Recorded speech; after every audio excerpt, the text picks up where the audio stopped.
और सवाल यह है कि आखिर किसकी सुनेंगे किसान।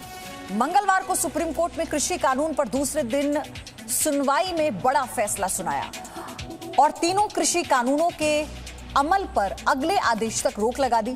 इसके साथ ही कोर्ट ने समाधान के लिए बाकायदा एक कमेटी भी बनाई जहां सभी पक्ष अपनी बात रखेंगे और ये कमेटी अपनी रिपोर्ट सुप्रीम कोर्ट को सौंपेगी। यहां तक सब ठीक है, लेकिन दिक्कत कहां शुरू हुई? सुप्रीम कोर्ट का फैसला आने के फौरन बाद किसान संगठनों ने साफ साफ कहा कि चाहे जो हो जाए आंदोलन खत्म नहीं करेंगे।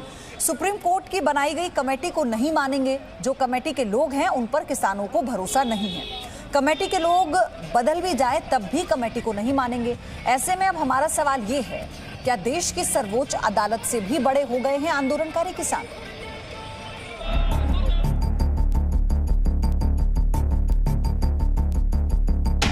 तारीख 12 जनवरी, दिन मंगलवार, दोपहर 1:30 बजे।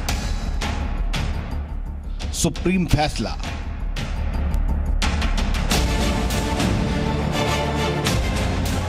तारीख 12 जनवरी, दिन मंगलवार, तीनों कृषि कानूनों के अमल पर रोक।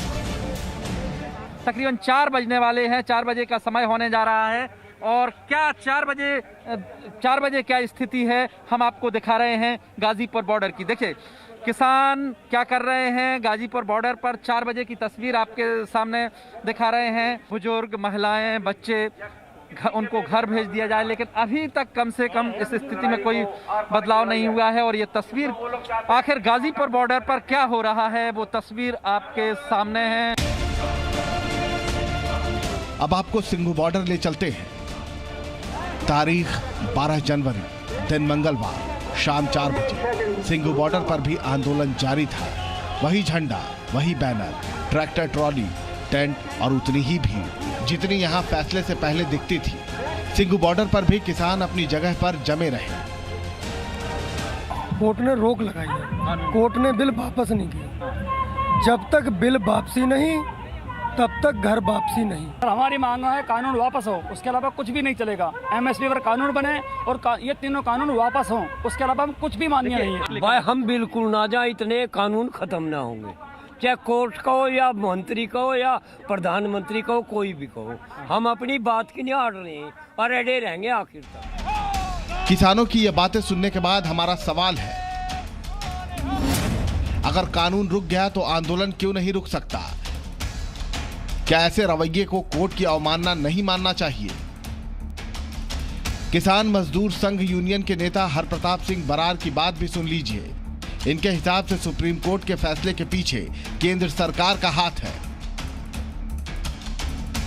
इसका कोई फायदा नहीं है, क्योंकि जो स्टे लगाई है वो एक और तरीका है सरकार का कि ये अपना आंदोलन बंद हो जाए। ये काम ही सुप्रीम कोर्ट का नहीं है। हम तो संघर्ष हमारा जारी रहेगा और तब तक जारी रहेगा जब तक ये वापस नहीं होंगे, और वो भी संसद में वापस नहीं होंगे। जी न्यूज पूछता है, कोर्ट पर सवाल उठाना कहां से जायज है? क्या यह देश के सर्वोच्च अदालत का अपमान नहीं?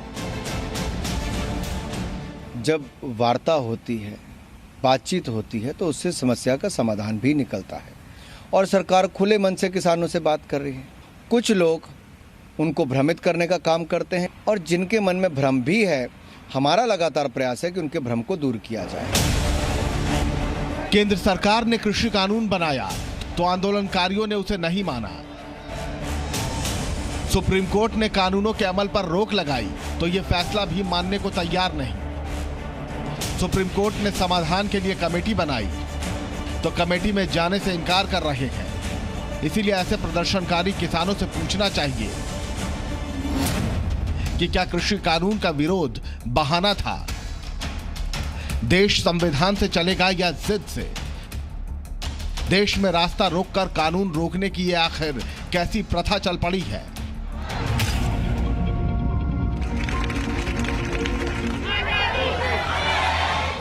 याद कीजिए, पिछले वर्ष दिल्ली में सीएए के विरोध में यही तो हुआ था।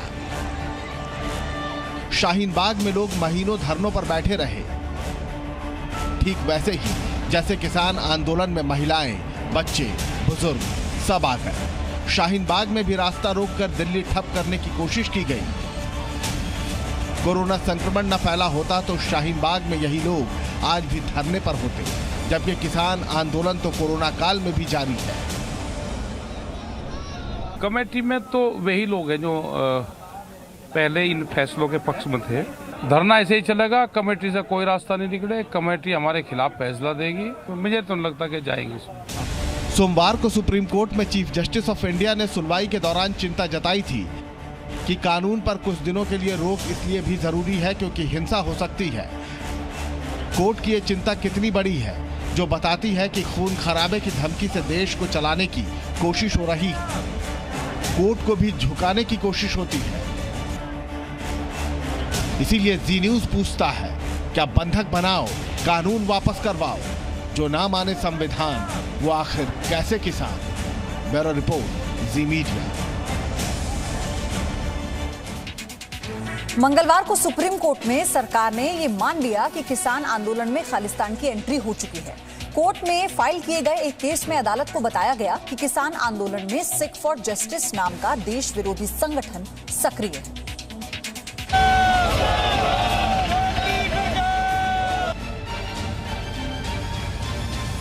कृषि कानून के विरोध में चल रहे किसानों के प्रदर्शन को खालिस्तान समर्थकों ने हाईजैक कर लिया है। जी न्यूज देश को पहले से ही खबर बताता रहा है, लेकिन अब सरकार ने भी प्रदर्शन में देश विरोधी ताकतों की एंट्री की बात मानी है। सुप्रीम कोर्ट की बात जानने से पहले आपको जी न्यूज की वो खबर भी जरूर देखनी चाहिए जिसमें हमने प्रदर्शन में देश विरोधियों की एंट्री की खबर दिखाई थी। किसानों का आंदोलन कहीं खालिस्तानियों के लिए मौका तो नहीं बन गया।